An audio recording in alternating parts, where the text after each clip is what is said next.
Support WrestleTalk! Order your copy of the WrestleTalk Almanac today using the link below. Thank you for being an awesome pledge hammer on Patreon, the $100 man, CD Horver.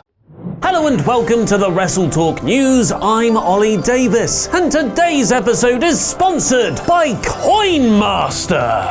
I recently found Coinmaster on the Google Play Store as it's the most downloaded game in the UK in 2019. A social mobile game where you can build your village and then attack or raid other villages. You can play with your friends on the app by giving them gifts or crushing them with your coin mastering might and collecting cards to get more prizes. The game also has amazing pets that can boost your skills, like my fearsome digital cat, whom I shall name Braun Strongmeow. No. Cat Hawkins. No. Ray Meow Stereo Jr., Feline Bala, The Meows, Mojo Crawley. Make sure to follow Coinmaster on social media too, so you can stay updated with more events and prizes. So support WrestleTalk by downloading Coinmaster only from my links in the video description below to get 300,000 coins and 50 slot spins to get started on the first village. It's important you use those links as it really helps us all here at WrestleTalk. I'll see you there. Thanks, Oliver Davis, for that wonderful sponsor read, even though you're on holiday. How does that even work? But it's now time for Mecca News! I'm Luke Owen. We've got a packed show of news for you today, including all Summerslam plans being subject to change, the latest on LAX and Johnny Mundo leaving Impact Wrestling, and rumors of Shane McMahon being phased off WWE TV. Click the timestamps down below to jump to any of those news stories, but first, while a lot of fans are saying we're in a creative down period for WWE, with some even comparing it to the dark days of 1995 and 96, or even comparing it to the darker days of 2000 WCW, there are some shining lights. AJ Styles turning heel and reforming the club, Kevin Owens' shoot promo on SmackDown, Kofi Kingston being booked strong, and anything involving Bray Wyatt's Firefly Funhouse. However, one consistent problem in WWE's writing team is coming up with tag team names. From the Viking Experience to Kabuki Warriors to Besties Best for Business, it seems as though the company just can't come up with decent names for tandems anymore. And never has that been more true than the new tag team name for Roman Reigns and The Undertaker. Yeah, despite only tagging together for one night this Sunday at Extreme Rules, when they take on Drew McIntyre and the best in the world,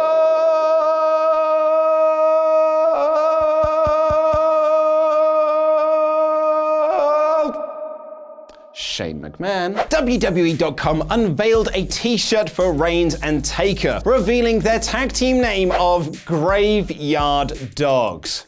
That's bad. Do you know what? Should we just put this to a vote? Vote in the poll above my head to let me know which tag team name you think is the worst, where you can choose from Viking Experience, Kabuki Warriors, Besties Best for Business, and Graveyard Dogs. I'll reveal the results and the Extreme Rules review this coming Monday. Undertaker and Roman Reigns taking on Shane McMahon and Drew McIntyre is just one of the matches this Sunday at Extreme Rules, which will also see Seth Rollins and Becky Lynch defend their Universal and Raw Women's Championships against Baron Corbin and Lacey Evans, Kofi Kingston defend his WWE Championship against Samoa Joe, AJ Styles and Ricochet clashing over the United States Championship, the Planeteers defending their SmackDown Tag Team Championships against Heavy Machinery, and The New Day, the Usos versus The Revival for the Raw Tag Team Championships, and Aleister Black versus Cesaro on pay-per-view, Yes Please Mate. One of the other matches on the card sees Bayley defend her SmackDown Women's Championship against Alexa Bliss and Nikki Cross in a 2-on-1 handicap match, which was set up on this past Monday's Raw, where Cross beat Bayley in a Beat the Clock challenge. It's now being reported by Dave Meltzer in the Wrestling Observer newsletter that this was a last-minute switch, and the change was made because Alexa Bliss has been dealing with a sinus infection all week. Bliss was at both Raw and SmackDown and was meant to do angles, but was unable to go out in front of the crowd due to her illness. And so the decision was made to change the match to a 2-on-1 handicap match so Cross can do all of the heavy lifting to protect Bliss this coming Sunday. Something else that was changed on Monday Night Raw this week was the closing angle, where Cedric Alexander disguised himself as janitor Gary Garbutt to team with Roman Reigns to take on Shane McMahon and Drew McIntyre. And Cedric's plan went off without a hitch, despite being claymored by Drew and pinned by Shane. And he celebrated with Roman after the match,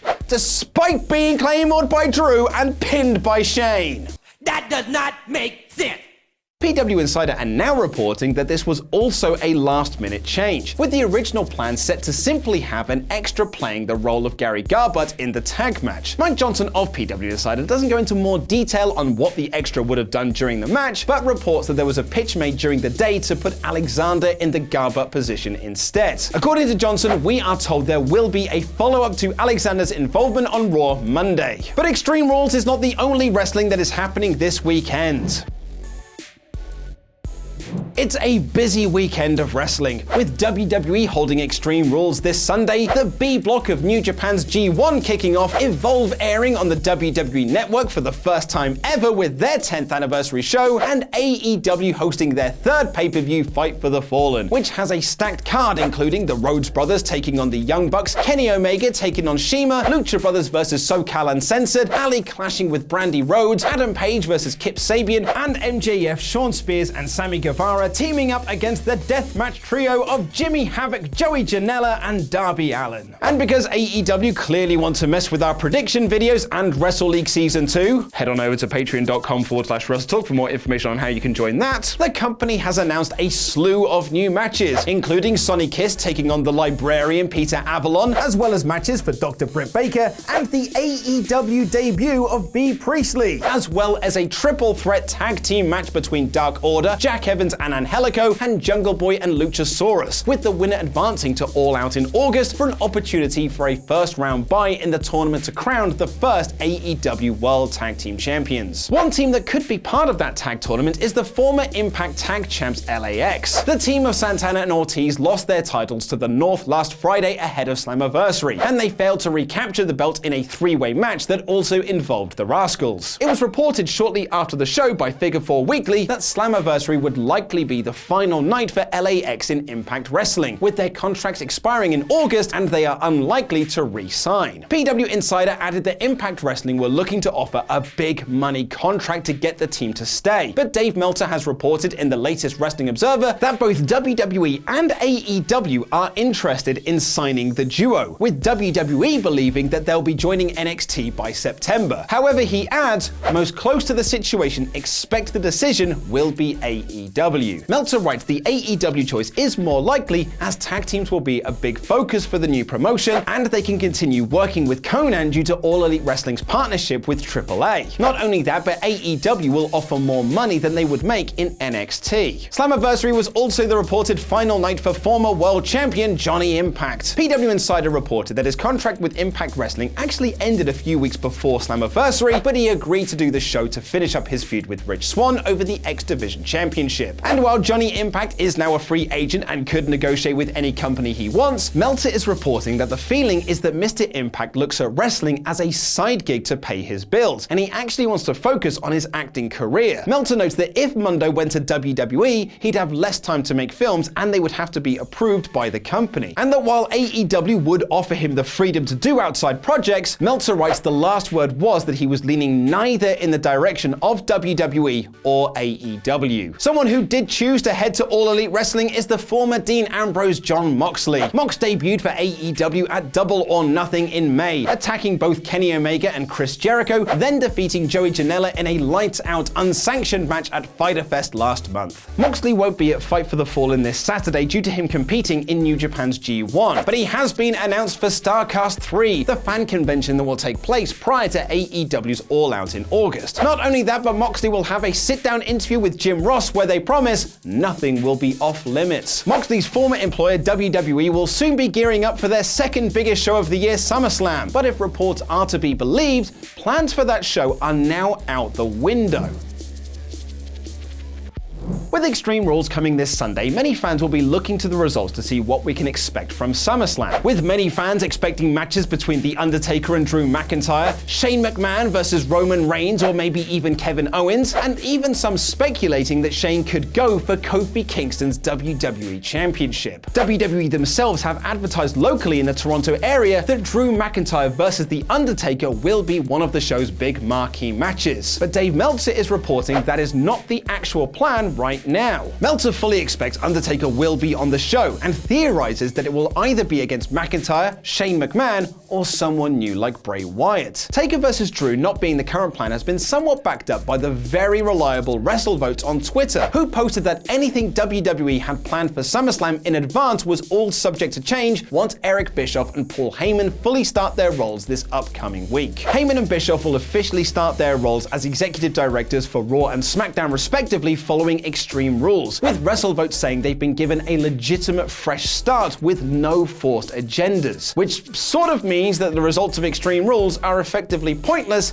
as they might not mean anything by Monday. It's been reported by various outlets that Heyman has been more involved in the creative process since the announcement, being present for Raw meetings, with one report saying he's even sat in gorilla position with Vince McMahon taking notes. Heyman has been credited for the Braun Strowman and Bobby Lashley storyline, Street Profits getting a call-up from NXT, and the Mike and Maria Kanellis pregnancy angle. However, this has not been the case for Eric Bischoff, who hasn't been at either SmackDown Live tapings since the announcement. One wrestler backstage told the very reliable Sean Rossap of Fightful that things cannot get any worse, with Dave Meltzer adding in a Wrestling Observer newsletter that the internal feeling is that Bischoff's knowledge of the current product is worse than feared. And according to the latest Observer newsletter, Bischoff has heat with WWE office staffers for not showing up to the SmackDown tapings. Meltzer expanded on Wrestling Observer Radio, saying there's definitely negativity towards Eric because I've seen it, I've heard it. I don't think so much among the wrestlers. I think it's more among office people. They're the ones that can see through Eric. He adds in the newsletter that Bischoff's name hasn't even been mentioned in creative meetings, and that it's been noted to us that every week he's not there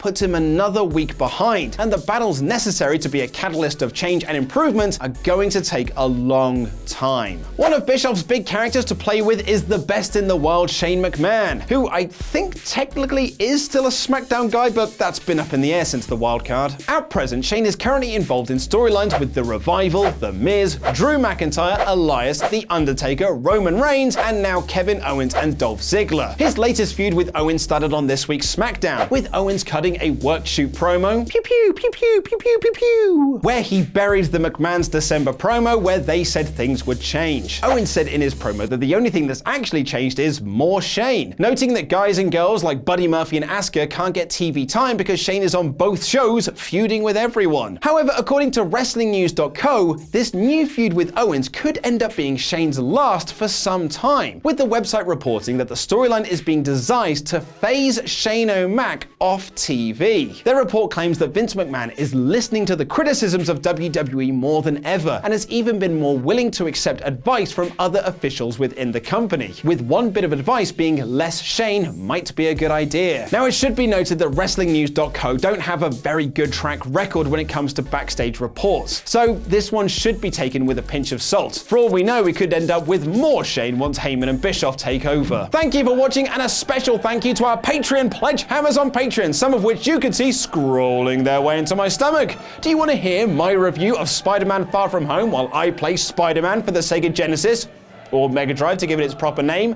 Then head on over to Screenstalker right now by clicking the video on screen. Go on, do it right now! I've been Luke Owen, and that were Mecha News.